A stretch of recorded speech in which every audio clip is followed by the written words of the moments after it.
A new poll for Comres found that nearly 2 out of 3 Britons believe the current BBC licence fee should be scrapped. It's a major poll and it's leading calls for a root and branch review of the corporation's funding. 59% of Britons say the TV licence fee cannot continue in its current form, and it gives a 2-to-1 majority in favour of reform. Just 32% saying keep it as it is.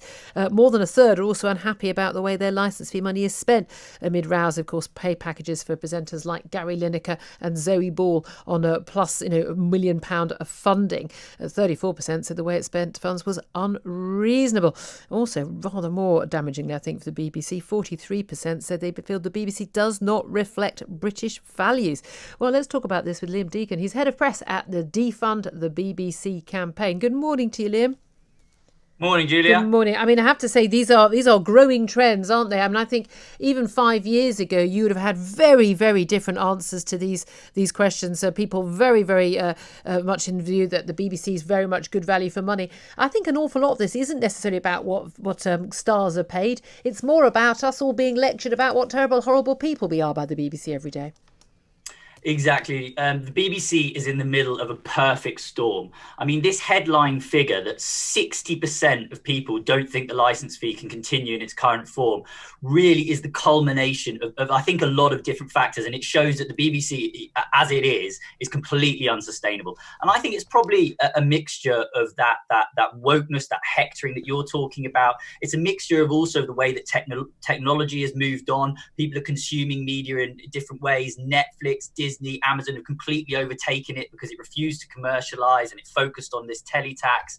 It's also a reflection of the fact there's new competitors showing that public service broadcasting can be done well, and we can deliver a whole real diversity of public service broadcasting, by the market, and it can keep people a lot happier. And it's also that young people are just losing touch with it. So that's 60% of people, that are losing, that have given up with the BBC. Yeah, I was amazed at my younger siblings in their 30s and 40s. I mean, just never owned televisions. Just why would I need a TV? They watch everything on the laptop. They don't watch normal,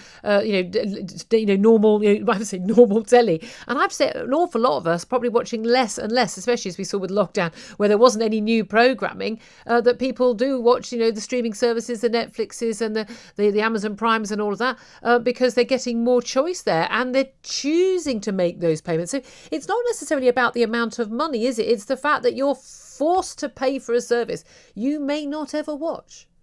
Exactly. I mean, the figures here, this is such an important bit of research. I mean, it shows that 18 to 24-year-olds, 1 in 5 of them watches no BBC at all, and merely 7% watch the BBC daily. I mean, that's really incredible for that younger age bracket. The survey was of 2,200 people. It didn't actually survey people under 18, but I assume it would be even more devastating for those groups.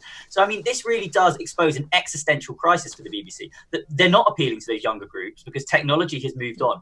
But then if you look at the older groups, they are actually twice as likely to think that the BBC money is being spent unreasonably, which is a reflection of the fact that the BBC is running ads on Vice and really trendy woke publications and running programmes that are appealing to the young, which they're losing anyway. Yeah. And they're annoying the elderly and neglecting their interests and their needs because they're so desperately chasing them, even though, times have moved on. So they really are in this catch-22. And I think it shows that we just need root and market reform of the whole system. I mean, the main thing is, I want the BBC to still exist. I think there's a really, really strong role for the BBC. But I like many people, and I'm sure a lot of my listeners as well, I'm really fed up of being lectured. I'm fed up of being told what I should think and whether I'm a bad person or whether this country's awful.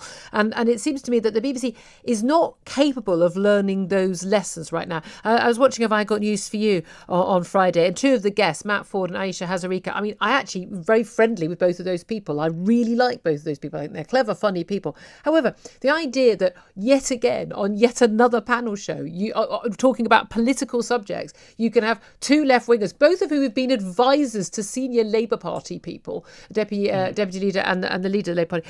I find it extraordinary that they don't even see that that's inappropriate and biased, that it doesn't even occur to them. Or are they putting 2 fingers up to the viewers saying we don't care?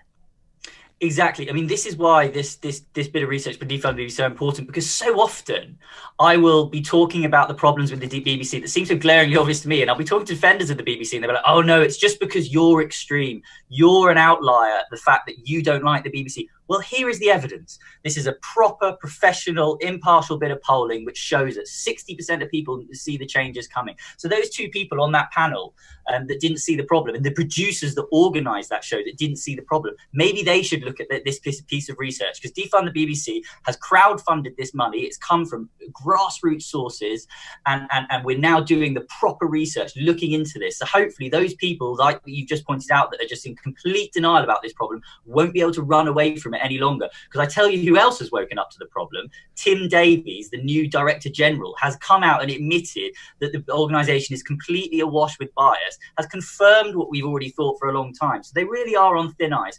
And I don't think this one man can change, decades and decades worth of bias and failed impartiality. So, and the government seems to have waken up to it as well. LiamDeacon, we're going to have to leave it there, I'm afraid. Head of Press at Defund the BBC. Thank you very much indeed for that.